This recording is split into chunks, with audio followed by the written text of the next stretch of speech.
All right, so last week we left off our episode and the year with our, what are we calling this now? Icebreaker? Icebreaker. No, Icebreaker? Yeah, Icebreaker question.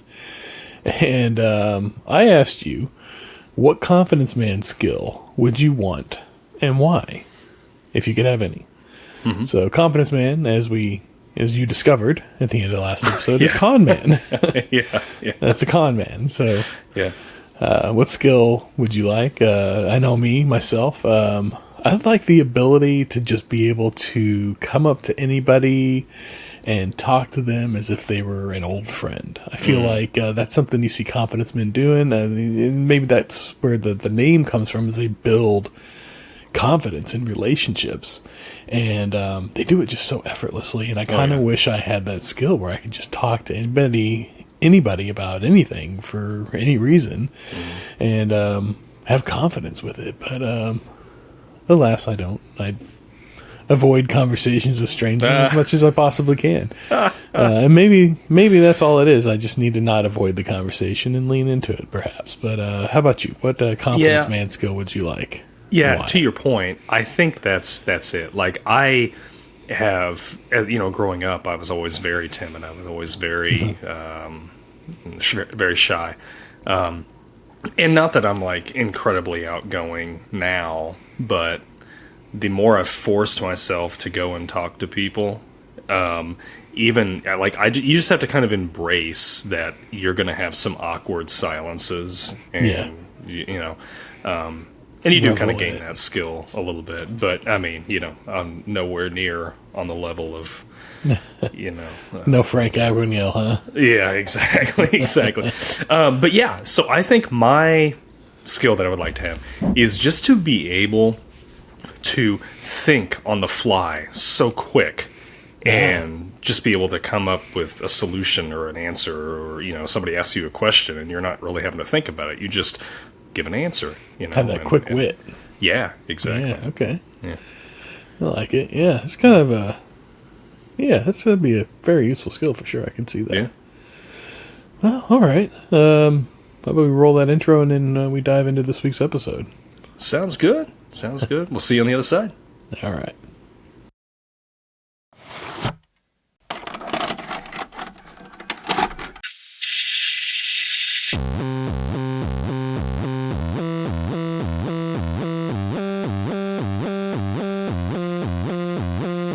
Your local video store card.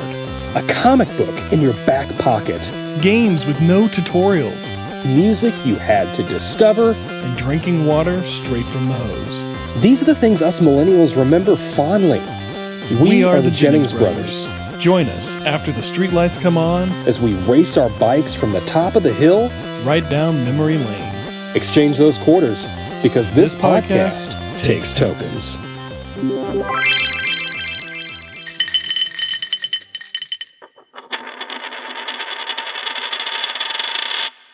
And with that, we are talking about Catch Me If You Can, the 2002 film starring Leonardo DiCaprio and Tom Hanks. I really enjoyed this film. I didn't come into this film, though, whenever it first came out. I came into this film much later. And but once I discovered it, man, this is truly a great film. Directed by Steven Spielberg, and it shows. It's good pacing. The right balance of action and all that.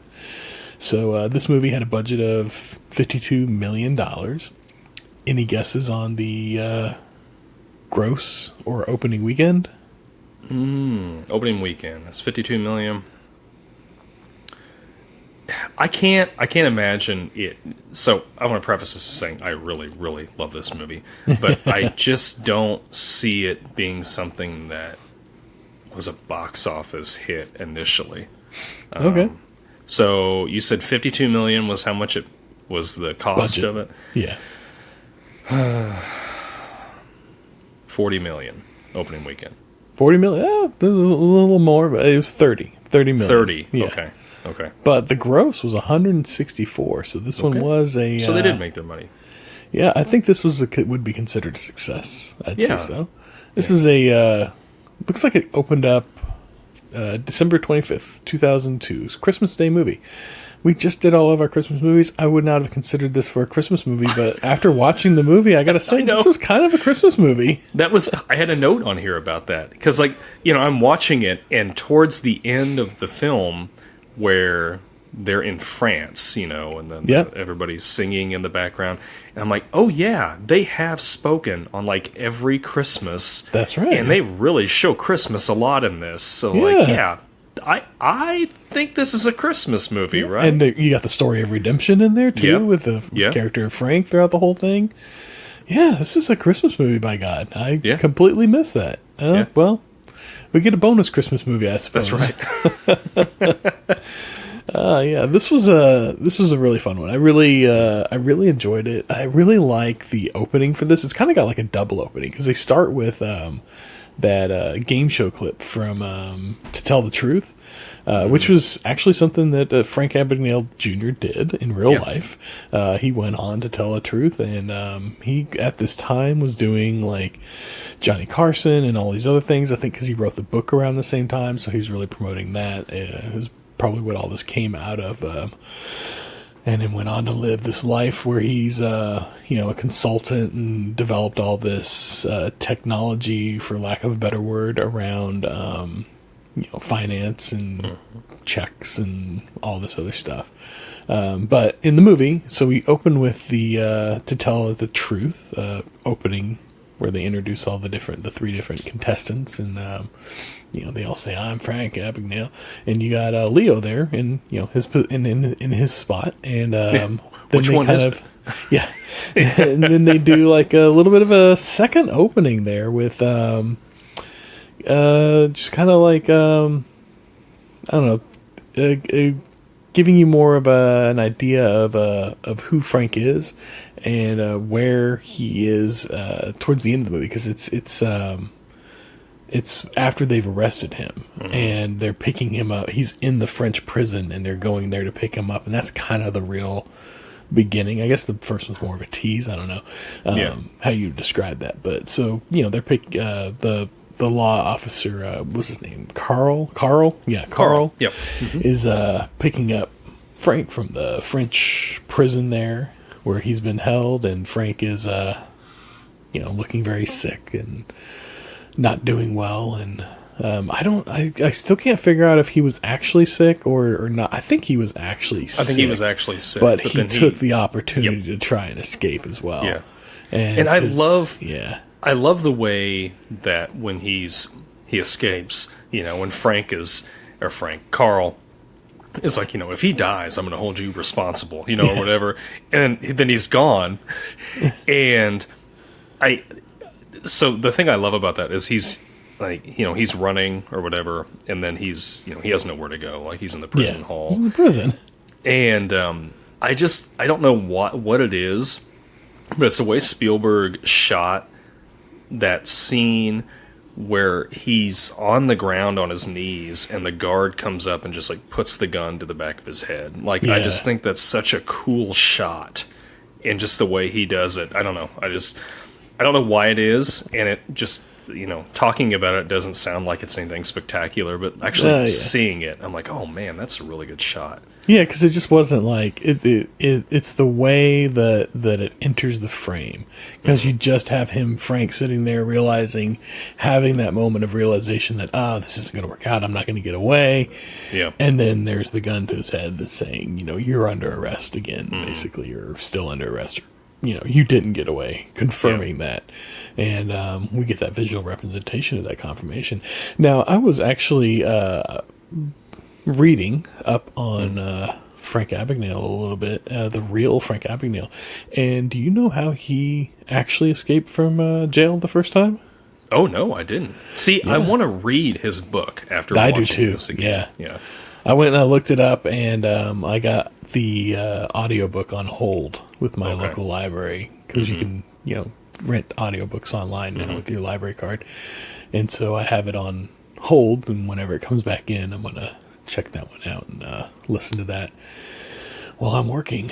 But so what he actually did was he faked being a prison inspector and was able to walk out of the prison. But it wasn't a French prison. It was I can't remember if it was Arizona, I think. Somewhere in the States he was in prison. Maybe it was Louisiana. I think it was Louisiana. Anyways, so he's in jail here in the States. And he's got like a girlfriend on the outside, or just somebody that he's still in contact with. And he gets some stuff gets her to like send him or meet him there in jail and bring him some business cards that say he's an FBI agent, and they got this phone number that goes to a payphone in like a mall somewhere around the corner. And she goes and she waits by the payphone and then he shows them the business card. He's like, hey, look, I'm really an inspector here, just inspecting it. I found some stuff that is like really sensitive information that I need to get back to my superiors. So I need you to contact the FBI, and they're going to send somebody over here to come get me and take me out of here, so that, it's not so obvious that, I'm really undercover or whatever. And so they call the number, and she answers the phone and pretends to be a secretary and says, yeah, we're going to send an agent out and we'll come get him. And she comes by and pretends to be the agent, and off they go. It's just incredible. Wow. It's an incredible story for sure. Like, the real life story is just insane. How does somebody do, like, I know, like, that is even more incredible than stuff they've shown in the movie, which the movie, I know, like there's things they embellish or whatever, because it's a movie. But how does somebody do all that stuff? Like, that's insane. Just phenomenal. I'm watching this and I'm like, just how you find the resources and think about doing all these things is just incredible to me. Yeah. Like, he called up the pilot, the people that supply the uniforms to the pilots. He's like, hey, I lost my uniform. And they're like, yeah, sure, come on. I think the problem is this is the 60s. Yeah. And everybody's just like, yeah, whatever. People say who they are, and nobody lies. Yeah. And so nobody's looking for the lie, because, it's not, we're not living in that, I don't know, we got the 24-hour news cycle now. So we're suspicious of everybody for everything. I mean, people are, all worried about these drones we're seeing in the sky. Like, they don't know where they're coming from. Well, everybody owns a drone. Who knows? But that's the thing. Like, it's suspicious. It's different, so it stands out. And but back then they probably would have thought nothing about it. Oh, it's just a a blimp or whatever. His uniform. Yeah, poor guy lost his uniform. Let's help him out. We're going to get him this his uniform back. And then so they help him out, and then he's like, all right, so I'll write you a check. How much is that going to be? And they're like, no, we'll just charge it to the account. Don't worry about it. He's like, even better. Yes. That was fantastic. That was great. Yeah. Yeah, I kind of like, I'm watching this and I'm like, the beginning, that opening scene you were talking about with To Tell the Truth. I'm like, gosh, I kind of wish they'd bring that show back. Like, kind of fun, Have you seen any old episodes of that? Like, I actually watched that episode. I went back. Oh, you did? And it's on YouTube. You can go watch it. Yeah, it's pretty interesting. And I'm watching it and everything. And, at the end, they have the celebrity panel there, and they have to guess which one they think it is. Well, nobody guessed him. He did so well. Like, the vote was pretty much just split between the other two guys, and nobody guessed him. Not to spoil it for anybody who hasn't seen it in, I don't know, 40 some odd years now, but they did not guess him. Yeah. But yeah, that was interesting to watch too. Cause like, I'm watching it and I'm like, I don't know which one of these guys is Frank. I don't know him that well. Yeah. I've seen like videos of him more recently. Like, he's given TED Talks and he's talked about, like finance and stuff like that. And, your personal credit score and like things like that.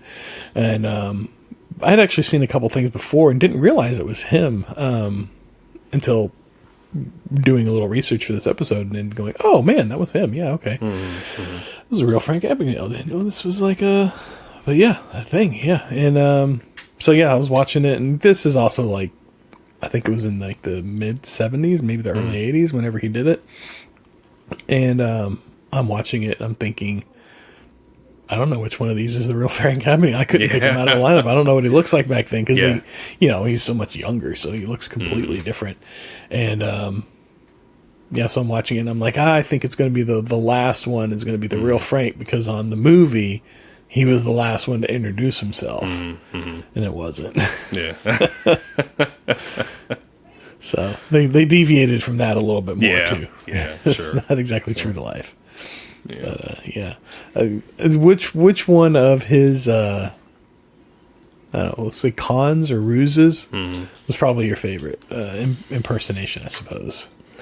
The Doctor, I think. Doctor? Just how was he able to? I don't know realistically how long he was in that role, but even in the movie, how was he able to pass off being a doctor for that long? Because you would think there's eventually going to be a point where you're going to have to make a decision, and all he has is, "Do you concur?" Yeah.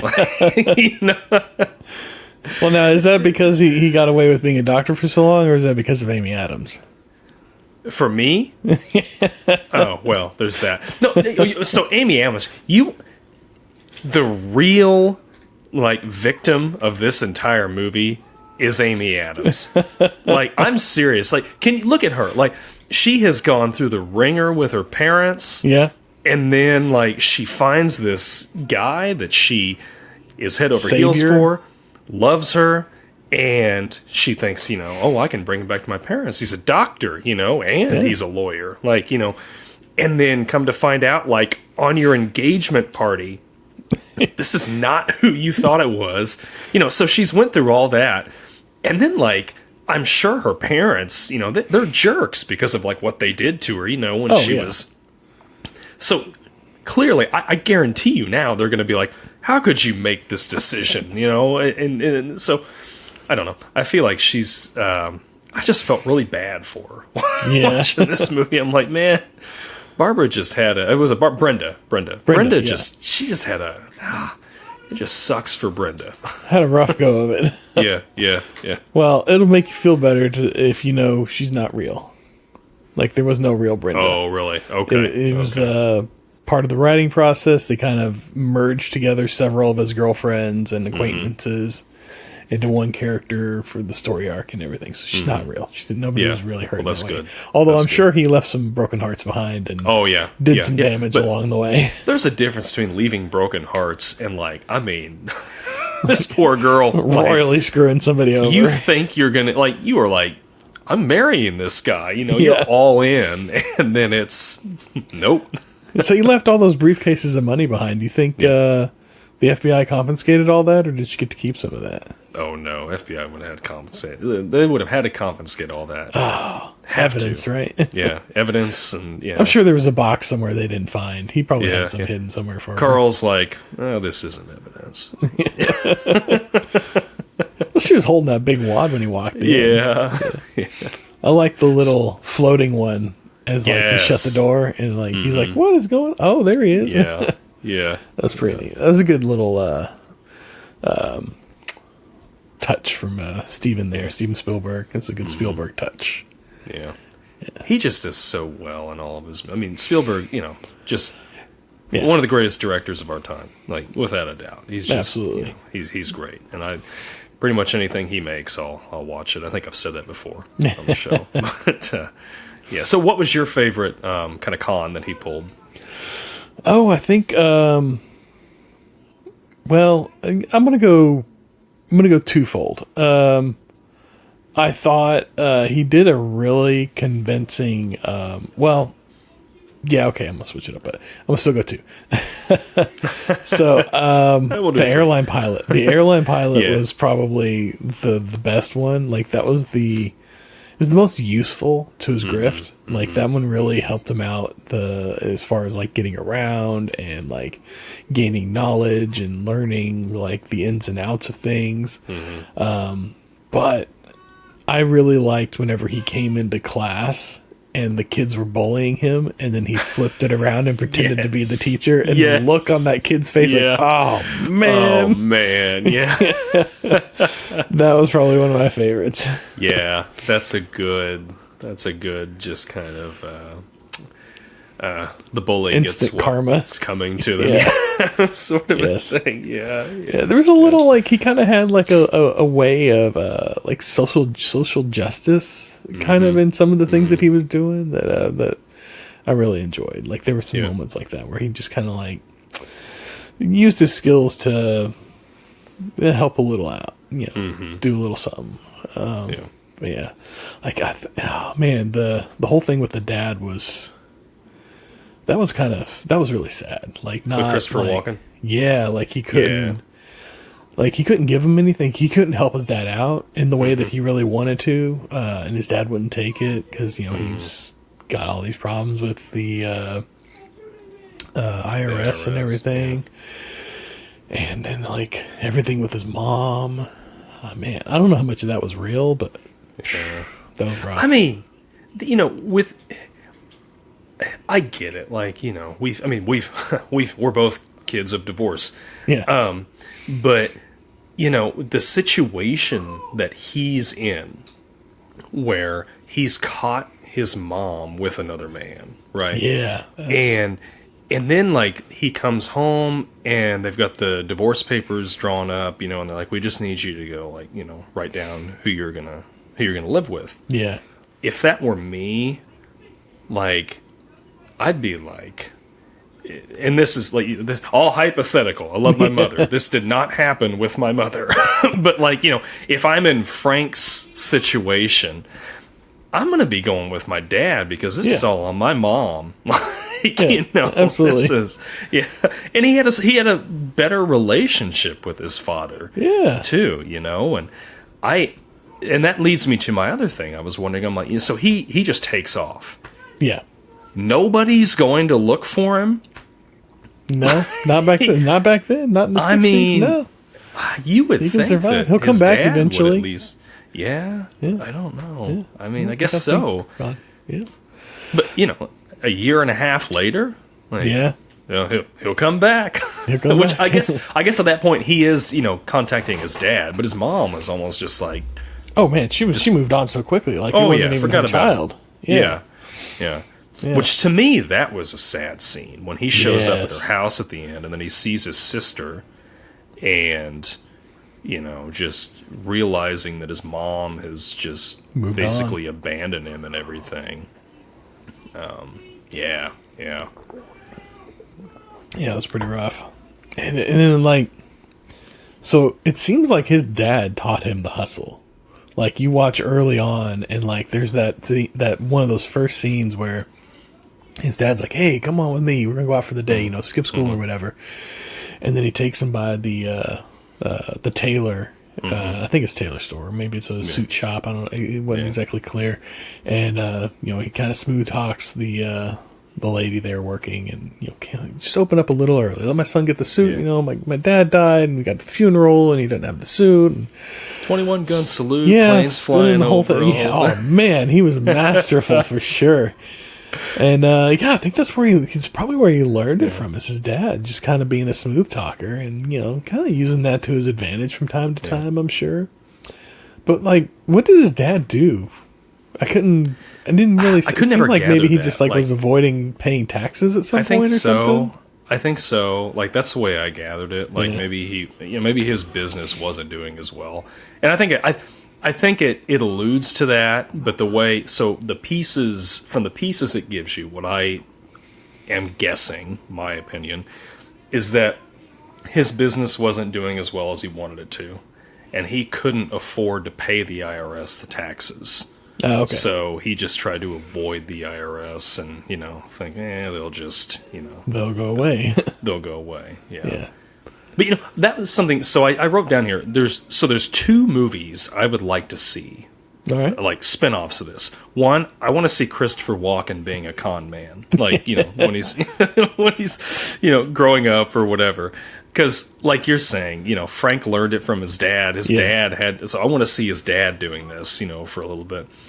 And then I want to see a sequel where Frank and Carl are, like, going around catching fraudsters, Yeah. Because I liked the dynamic they had. Like, they start off where it's kind of it's always a cat and mouse thing, but, Frank or Carl is, we got to catch this guy.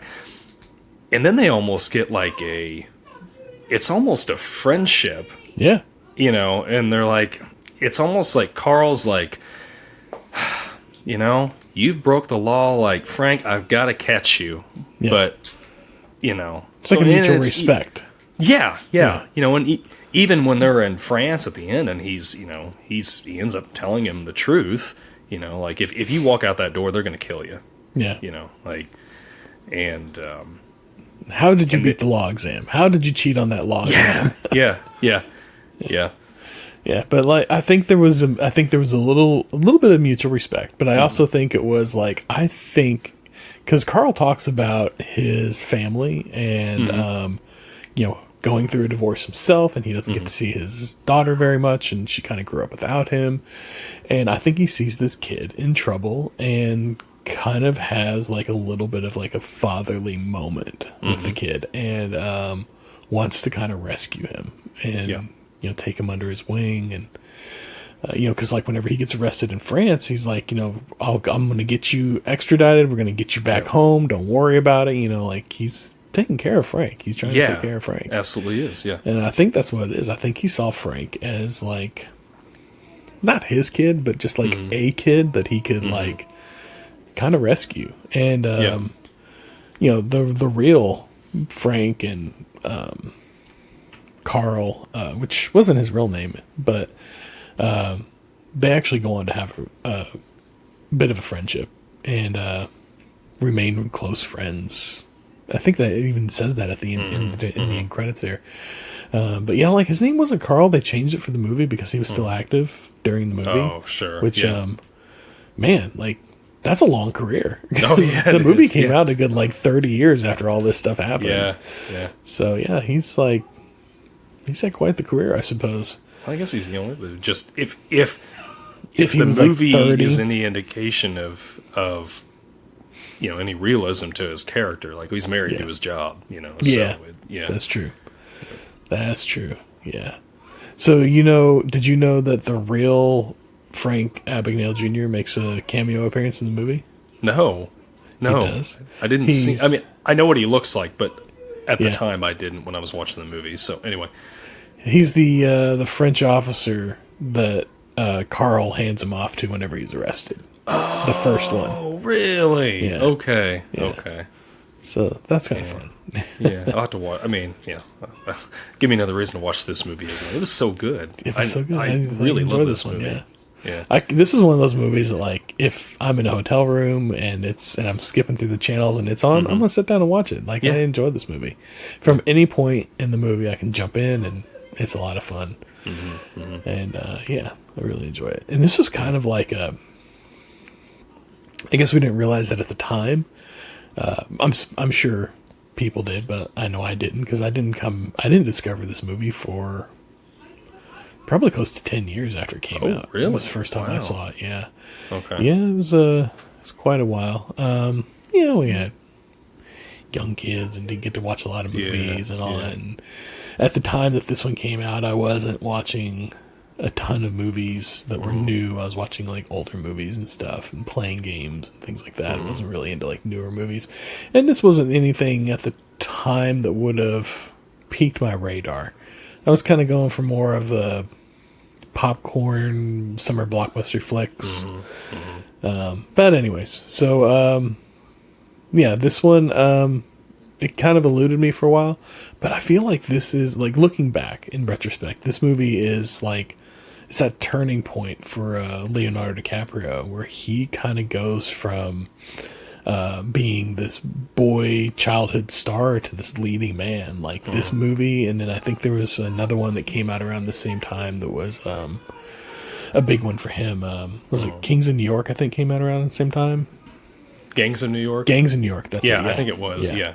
And both those movies, man, boom, boom, back to back, and then we got a star in the making. And not like he clearly didn't want to be a typical leading man. He wanted to do parts that he could really sink his teeth into. Yeah. He wanted to do real acting parts, and that kind of shows here. And it really all just kind of, I feel like after this movie for him, it just, the game changes, and he's off and doing brilliant work and acting, like true real like method acting and all, whatever style acting he does. I don't know if he's a method actor or not, but whatever he does, it works. And he's off from here on. It's like oof, you know, he can't. Yeah, I mean, he's one of those actors that I pretty much anything after this, Yeah. I will watch him in it. Pre this, it was, I think there was some Romeo and Juliet, which Titanic. And Titanic. I mean, when those are what those are, and they were clearly, especially Titanic, was a monster movie. But not a monster movie. But, that'd be interesting. That'd be an interesting take on it. The iceberg comes to life or something. Yes. But yeah, I mean, Revenant, that was a great movie that he was in, and Wolf of Wall Street. Yes. Mostly anything he's in anymore. Inception is so good. Inception. Oh man, I mean, that's another one at some point down the road after some time passes. Well, anything Christopher Nolan does is just gold in my opinion. But yeah, so like Leo, and then I mean, for me, Tom Hanks is like the same way. Tom Hanks, I'll watch anything with Tom Hanks in it. He's just from any point in his career. What'd you say? I said from any point in his career. Oh yeah. I can't think of a single point where I'm like, I can do without Tom Hanks there. Yeah. I think I could get down with Tom Hanks at any point for sure. And I kind of feel like this was really his kind of golden age, right? So it was like after, like from Philadelphia to, then he hit Forrest Gump, and then that was just boom. Yeah. And then from there until,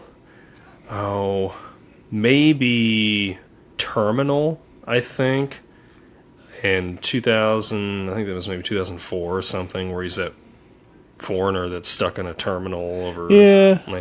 I think those were kind of like, that was his like golden something. period. Yeah. Where he just had, I'm not saying Terminal was great. I mean, I enjoyed Terminal. It wasn't a fantastic movie, but I'm saying like, I feel like that was kind of the end point of his like, where he was just so big, Castaway, Saving Private Ryan, like Apollo 13, Apollo 13, that thing you do, that's another great Band one of Brothers, Band of Brothers, like there's just he was just hitting them one after another, and, for sure, Captain Phillips is something that is a recent one. It's fairly recent that he's been in, and I heard it's really good, and I haven't watched that one yet. I haven't watched that one either. I just, I didn't like that, and Sully. Everybody's like, oh yeah, those are really good ones recently, and I'm like, I'm okay not having seen them, but definitely like, I'll probably go back and see them at some point. I don't know. Yeah. For me, I think Toy Story. That's about where I've had him real recently, is in the Toy Story stuff. He did Pinocchio. That one. That was so live action Pinocchio. Yeah, that was pretty rough.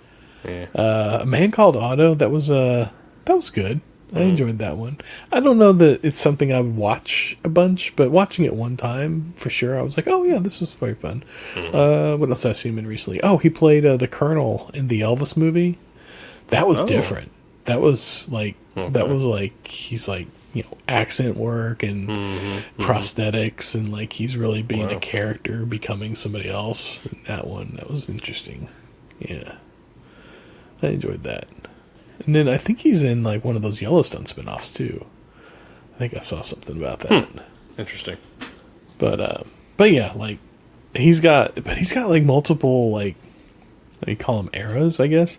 Because there's like the late '90s, which you were talking about, like that whole period, and which is kind of his dramatic work, and then you go back to like the '80s through like the early '90s, and he's doing comedies. Oh, The Burbs. Yeah, The Burbs. We did The Burbs. Yeah. Completely different character than Carl in this movie. I mean, wacky plastic Tom Hanks. Yeah, he's just flexible and just being the lovable goofball that we love.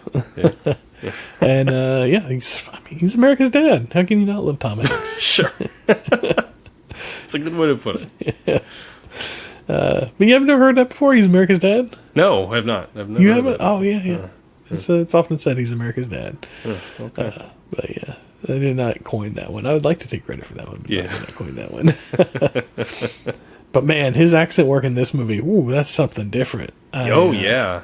Yeah, it's got that thick New England accent. Yeah. That was, I forgot about that. And then watching the movie, I'm like, oh yeah, like he really leans into that. Like, yeah, he does. He does. Yeah. And there's like times though, like you don't, it's there, but you don't hear it. Yeah. And then he'll say like when he's first talking, the first Christmas where he's talking to Frank on the phone, he's like, you have no one to call. Like, it's the way he says call. He draws it out. And that, now, I will say, that's the one shot that I did not care for in this movie. When it's just his mouth and he's talking into the phone. Eating the phone. Like, I don't really like that too much. Yeah, it's a little tight. Yeah, especially for Spielberg. I mean, it's not a dinosaur here. We can back off a little bit. Right? Yeah. Yeah. I kept waiting for him to say clam chowder. I was like, just say clam chowder for me. Just one time. Clam chowder. Come on. No, never came up. I thought maybe there'd be a scene. Nope. Never came up. Yeah. But it was fun. I enjoyed it. The one thing that I was thinking about here just now was, for some reason, I don't know, something you said made me think back to another scene. And, we were talking about, like, what's your favorite role or whatever that or con that Frank did. And I'd forgotten at the time about when Carl first walks in, meets him for the first time, and he walks into that hotel room. Same thing. I mean, I want to change my vote. How fast you have to think on your feet with that. Like, he opens that door up and the gun's in your face and you're like, no, he's he's just like completely You're too late. constant. I already got him. Yes. Yeah, like that quick. And like he even remembered the guy that he just passed in the stairs. Yep. And he's like, yeah, he's downstairs. We're loading him into the car right now. Don't worry about it. Yeah. And he hollers at the guy out the window. Yes. And I'm sure that guy's like, what? Yeah, that was fantastic. And then, like, you could see, like, every once in a while he'd turn his back and he'd be like, oh my God. And, like, the look on his face of, like, I can't believe this is working. Yeah. But yeah, that was, I thought the same thing. I was like, I need to go back and change my vote because maybe it's that one. Now, that was a pretty good one. Do you think that Carl would have even caught on to him if he wouldn't have left his wallet there? Yeah, eventually. Like, You think so? He would have put two and two together eventually, I think. Because, he would have sat there for a few minutes and then he'd have been like, they would have he's not coming back. Eventually that's contacted the FBI and been like, hey, what's going on? And they would be like, we don't have a guy there. And be like, Yeah. But yeah, that's, I think if he hadn't left the wallet behind, maybe he wouldn't have caught on to some of the other clues later on. Like where he's at the engagement party and he looks around and he starts seeing like there's labels peeled off things and he's like, he's here. Like he's just like, I feel it. I know it. He's here. Yeah.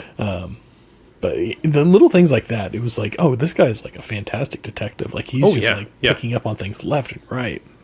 And I love that when they're at the airport in Miami, like when they're they're trying to catch him towards the end of the movie. It was after the whole Amy Adams deal and everything. And his guys that he's working with, they're like, oh well, we had some information. He could be in Atlanta or, I don't know, Dallas or I don't think this, but, whatever. Yeah. And he's like, Carl's like, no, he's not there. Well, how do you know he's not there? Because I'm not there. Yeah. He's that confident that, where I am, he's at, Yeah. Yeah. Like he knows where he's going to be. And then like he ends up giving him the slip at the airport. Just gets right by him. Which I would like to see the realistic time frame on that, because it's like almost like he's waiting there at the airport. He notices that there's people, like it's a setup with Brenda. Yeah. So then he takes off, and then the way they shoot it, it's almost like the same day he sets up this thing at a college. He goes and gets a bunch of college girls and then goes back because it's like the FBI agents never left the airport. And then he's back there and he's walking through and he gives him the slip. Well, I gotta imagine they were staking it out for a couple of days. Yeah, it had to have been at least a couple of days. Yeah. But I don't know. Maybe he did pull off in the same day. He was pretty good, pretty convincing. Yeah. And like, so then he got uniforms for all those girls. Did he go to the same uniform factory and have them all like fitted? Because they were in Miami, so they had another hub. Right. Or did he have a bunch of uniforms already and he just like picked the girls based off the ones that looked like they probably fit the uniforms? Well, see, I think he's picking the ones that are the prettiest, right? Distracting. Yes, because they are. That's his whole point. Like, I'll walk amongst them, but everybody's going to be looking at them. They're not going to be taking a look at this guy that's with them. They're going to be looking at these pretty women. And it's pretty convincing. Yeah, it worked. I mean, it worked. Like that's right. Yeah. And I love that. Like, Carl's on the phone and he's right behind him. Yeah, he's just walking out to the airplane. Yeah.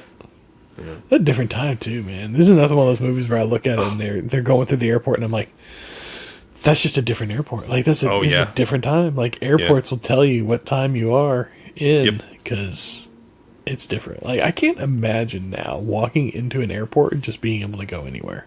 That's insane. It's crazy. I mean, I remember when we were kids. Yeah, we would take you to the airport, and this is of course all pre 9/11. Yeah, we would take you to the airport, and Dad and I would like sit there at the terminal with you until you were boarding. Yep. And we'd like give you a hug and tell you goodbye as you're loading up onto the plane. As a 13-year-old walks onto a plane by himself. Exactly. Yeah. But now it's like we could get to the security checkpoint and then see ya.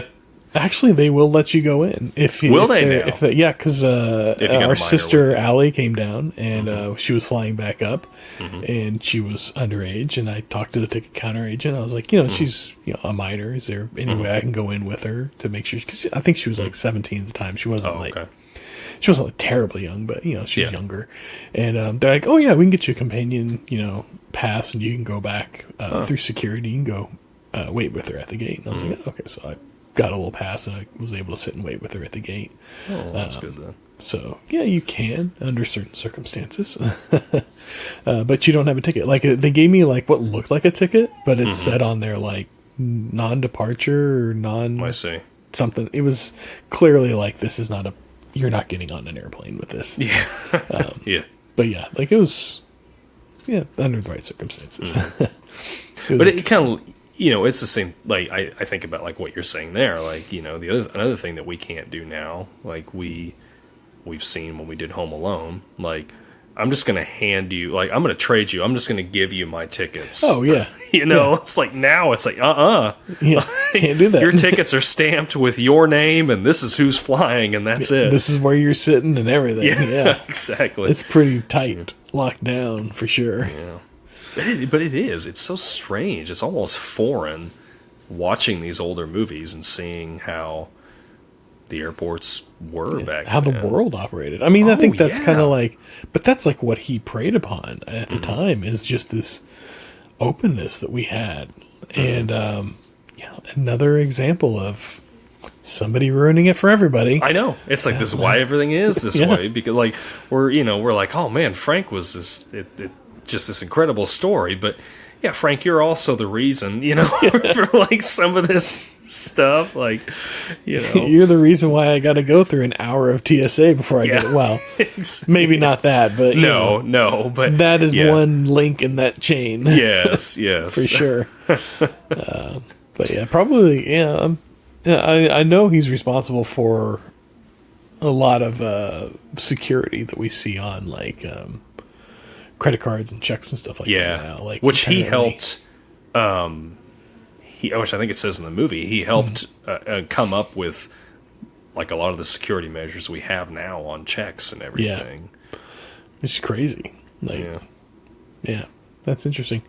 That's like, I'm right. I'm with you. That's the sequel I want to see. Like the kind of the reverse of this, like how he goes from the beginnings of the FBI to like developing all these technologies. And I don't know, hopefully he's got another book. I'm going to look into see if he's got like another book that follows up on all that. That'd be interesting to read for sure. It's a very interesting character. I want more information.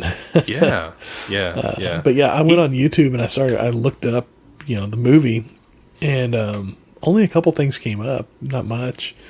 So maybe I need to look up him and see if there's more on him. But He'd definitely be an interesting person to just sit down and have a conversation with. Think about, just listen to his stories about his life and everything. Absolutely. I like, so we were talking about favorite scenes. There's another one that comes to mind. When he's in that, I can't remember what point it was in the movie. It was it was at least halfway through. It was more than halfway through. It was after he was the doctor and the lawyer. And he's in the hotel.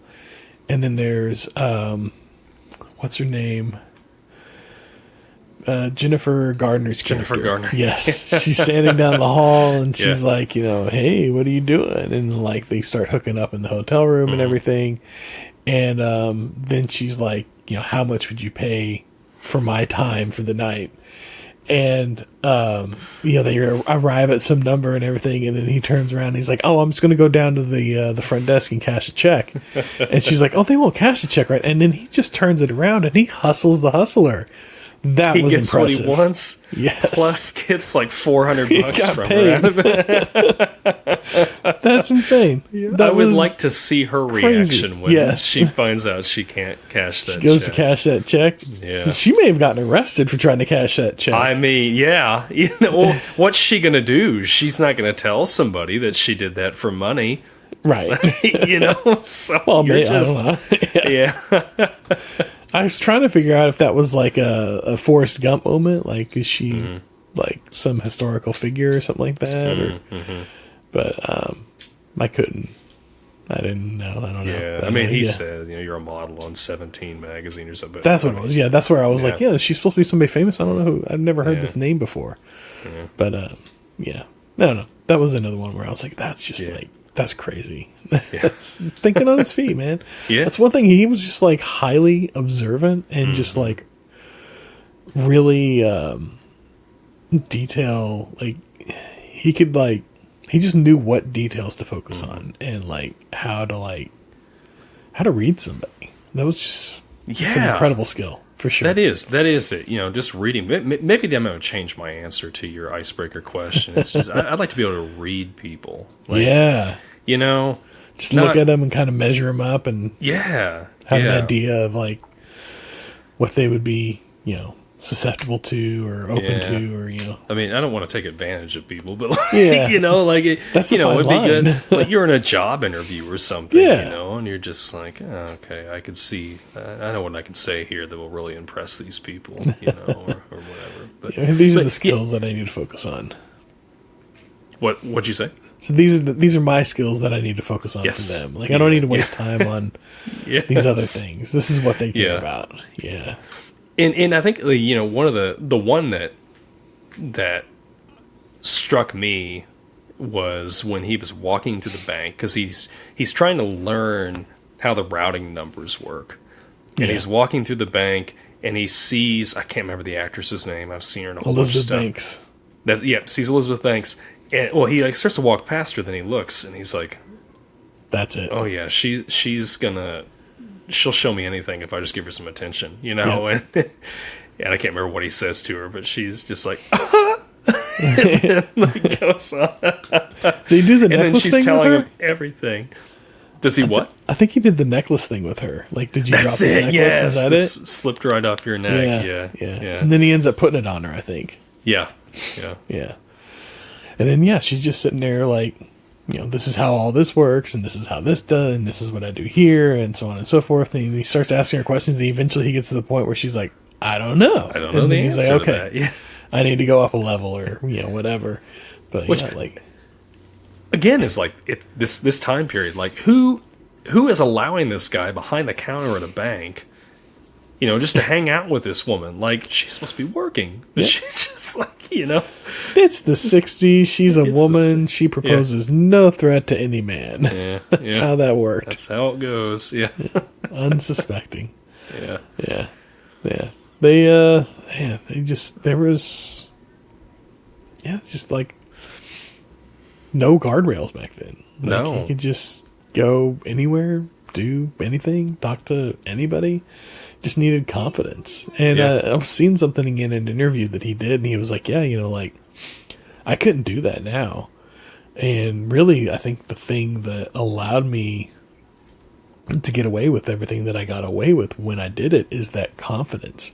Because I was just a kid. Like, I was 16 whenever I started, doing all this.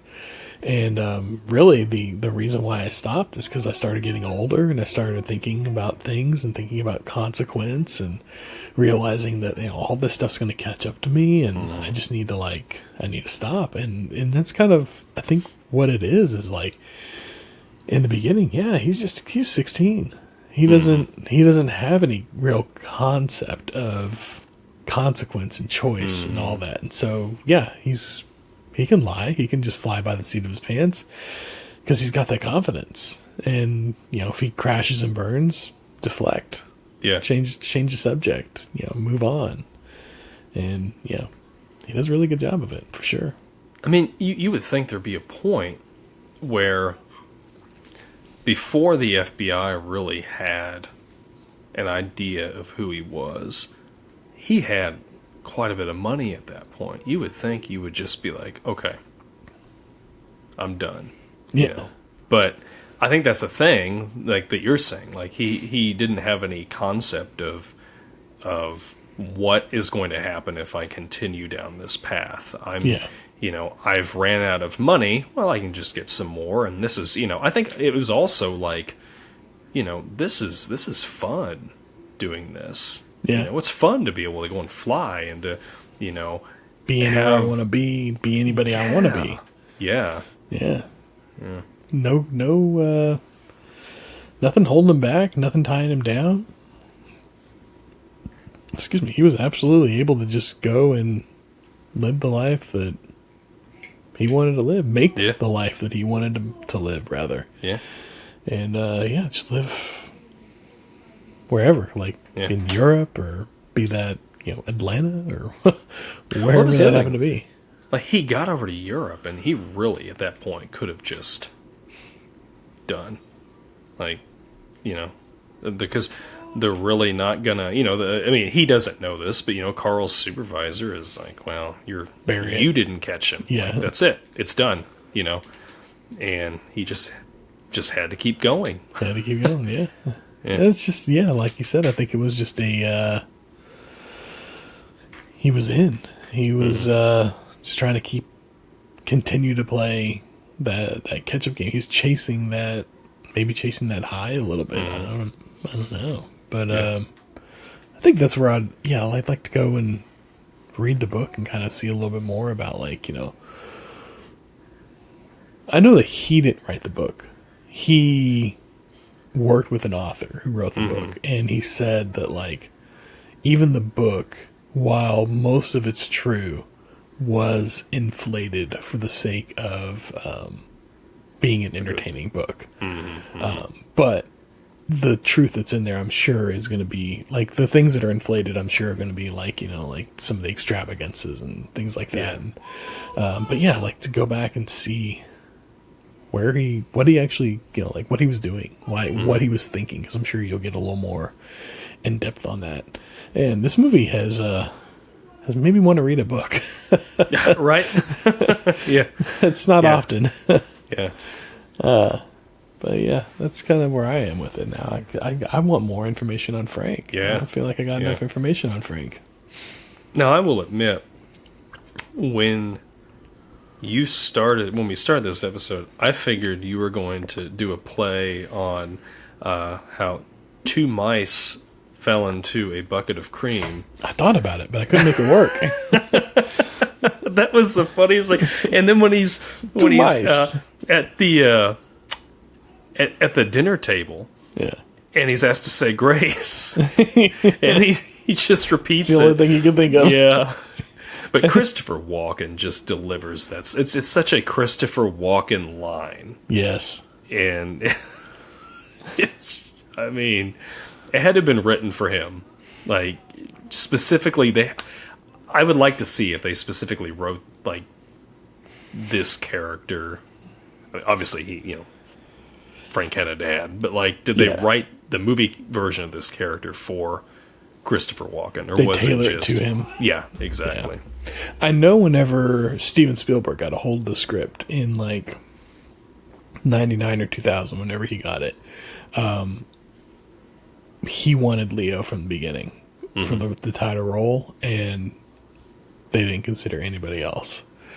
And whenever they talked to Tom Hanks, well, he wanted to he thought about Tom Hanks first for the role of Carl, but was talking to other people and said, but he's not going to want the role. It's a supporting role. He's a star. He's a lead. He's not going to take this, supporting role. And then they were like, oh, go talk to him anyways. And, at least give him the option to say no. And so he went and he talked to Tom Hanks and he's like, I know this is it's a supporting role. It's not a lead. You're a lead actor and everything, but I just wanted to bring it to your attention and, let you know that I consider you for the role, and I see you in this role. But if you don't want it, I completely understand. And Tom Hanks was like, no, this is a fantastic role. A fantastic role is a fantastic role. It doesn't matter if it's a big role or if it's a small role. I want fantastic roles, and this is a fantastic role. And jumped right on it. And that's Tom Hanks. Well, that's like you were saying with like Leo. Like, I can't envision anybody else in the role of Carl. Tom.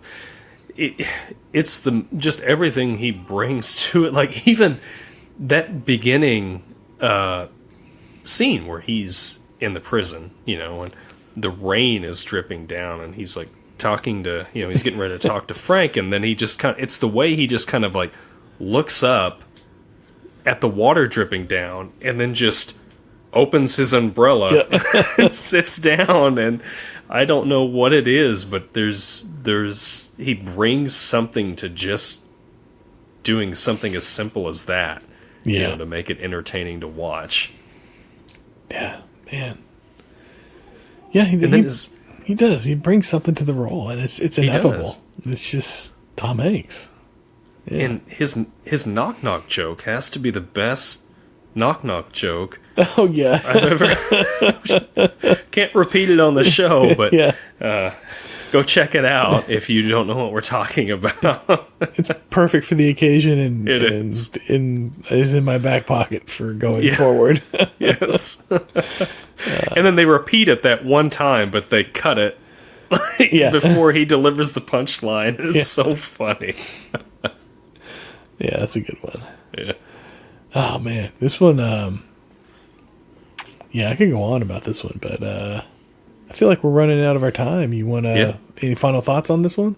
Yeah. No, not really. It's just a great, just an all around great movie. Yeah. Like, I just love this movie, and I've seen it so many times. I watched it shortly after it came out on DVD. Okay. Because this was around the time I was in high school. I had my driver's license. I had a job. I had my own account at the movie gallery, the local video store in town, and so I'd go like on weekends and just rent movies. And I remember picking this up. It was on the shelf, like when they would have new movies come out, they had like a whole they had like 5 or 10 copies of it, or whatever. And, I remember picking it up right after it came out, and because I'd heard about it, but I never went to the theater and saw it. So yeah, I've watched this several times. It's like you're saying, I could watch it over and over again. It never gets old. No, yeah, this is a great movie. Can you imagine logging into Netflix now and they're like, we have, I don't know, Catch Me If You Can. It's available. We have 5 copies of it, but they're currently being watched. You have to wait your turn. Yeah. Well, Netflix used to do that. Like, when you would have to order it in the mail from the discs, they would tell you, this one's all out at your local, because it'd be, your distribution Dallas center or whatever, Kansas City or something where the hub was at, and you just have to put it on hold. Yep. Back in the day. Yeah. Yeah. But, all right. I'm with you. This is a good one. I can enjoy watching this anytime. This and Aviator, I think, are 2 of my favorite movies that I've seen Leo do. I've not watched Aviator. Maybe Wolf of Wall Street. I don't know. That was more of a recent one. I enjoyed that one. I have to see how that one ages. But Aviator, you haven't seen Aviator? I got that one's on the list because it came out. That was the one he did right after this. Okay, that was really good. That was pretty good. So I don't want to watch it so soon after this one, but maybe this year. We'll see. Yeah, I'll check it out. All right. Well, you want to get into a couple comments? Yeah, we got some comments. Roll them in. Yeah, we do. So the first one was from our Gremlins episode that we did a while back. But one of our regulars, Will Ford 81, he said, I really need to rewatch Gremlins. Said, I haven't seen it in probably a decade plus. This was a favorite of mine growing up. I loved Gizmo and remember having Gremlins books and even a couple of action figures. He said, one day back when I was 5 or 6, I lost my Spike action figure. I searched for days until I finally found him hidden in the grass in our yard, and tragically, the figure had become the victim of our lawnmower, and my Gizmo no longer had a villain to fight. Then he said, Ryan, I'm glad you touched on the use of Do You Hear What I Hear in this movie, as the use of that song was always something that stood out to me. Used in this film, it was haunting, which I agree with.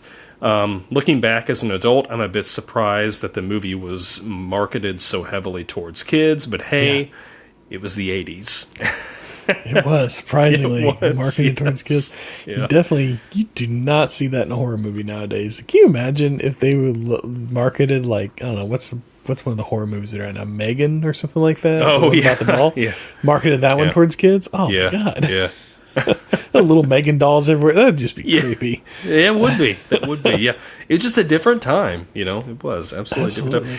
And when he's talking about the books and stuff, like, I remember, actually, I still have them over with all my vinyls.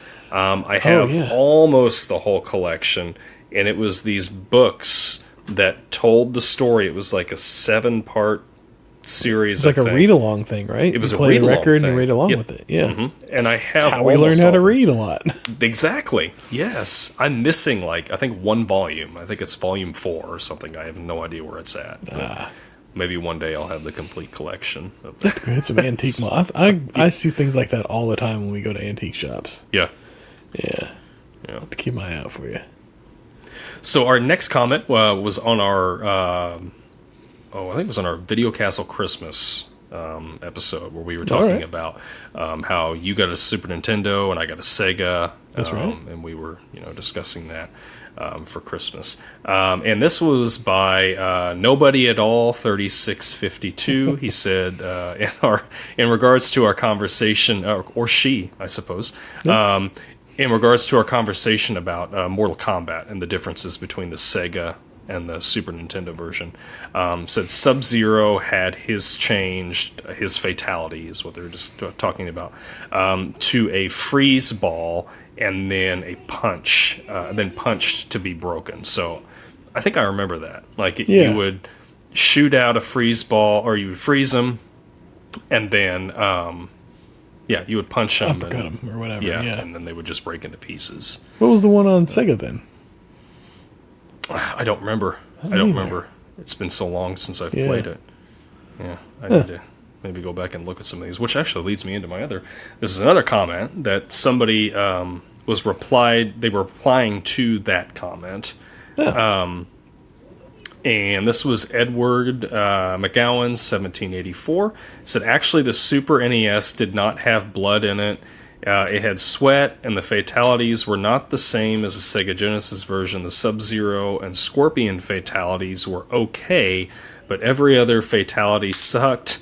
Plus, the Super NES controls were so bad, it felt like your controller was broken, and you had to press hard on the control pad to make the character move. The Super NES Mortal Kombat is pure crap. Well, we know how he feels about this. He said, however, the Sega Genesis version was great. It had blood. All the arcade fatalities and the controls were good. So I don't remember the controllers being bad in it, but we always played the Sega one more than we played the Super Nintendo one. It's interesting that it was sweat, not blood. So they're green sweat? They're sweating green, I guess? Or maybe it was they were trying to go blue and it just came out green? Maybe. I don't remember how green the green was. I'll have to go back and watch it again. Or play it again to the Super Nintendo version of it. I think I have it. I'll have to go back and check that out. Yeah, it's been so long. We discussed in that episode, I always had the Sega Genesis version of it. So I knew the Super NES version was green, but as far as the blood or the sweat or whatever it was. I knew it was lame, but if you played that one, you were lame, so you didn't want to play that one. Yeah, the Super Nintendo version of this. But it was the same thing, like, oh, you've got the Sega Genesis version of Street Fighter 2? Yeah. So, pick your poison, I guess. Yeah. You can't play no Mega Man over there. That's right. Anyway, that was all of our comments. If you have any, let us know.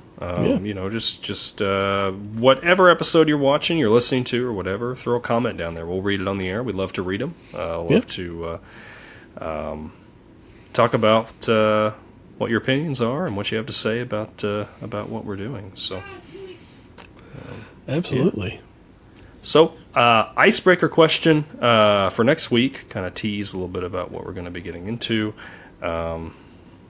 Not sure how much of a tease this is. It may be kind of hard to figure out. But anyway, regardless of that, here's my question for you for next week. What makes a movie a sports movie? So I'm kind of playing off your question that you had for Die Hard. What makes a movie a Christmas movie? What makes a movie a sports movie? I feel like this one's I'll have to really think about this because this one feels really obvious, but maybe it's not. I thought so too, but the more I thought about it, I don't know. But we can discuss that next week. So, yeah. All right. Yeah.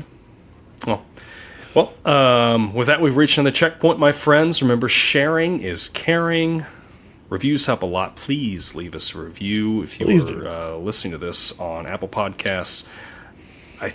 I think that's the only place we can get a star review at now. Yeah. Or, if you're watching on or listening on YouTube, I think you can leave a star rating or thumbs up, maybe. Thumbs up, maybe. Comments. Yeah. Comments are the best. Or comments. Sharing. Sharing. Yes. If you are liking what you're hearing, we would love for you to share it with your friends on Facebook or, whatever platform you're on. Text it to them. Whatever. Text it to them. Yeah. Do whatever. Subscribe, too. Subscriptions Make sure are you're great. Subscribed. They do help the channel quite a bit. So, till next time, be kind and rewind. Thanks for listening, and we will talk to you all next week. Catch y'all next time.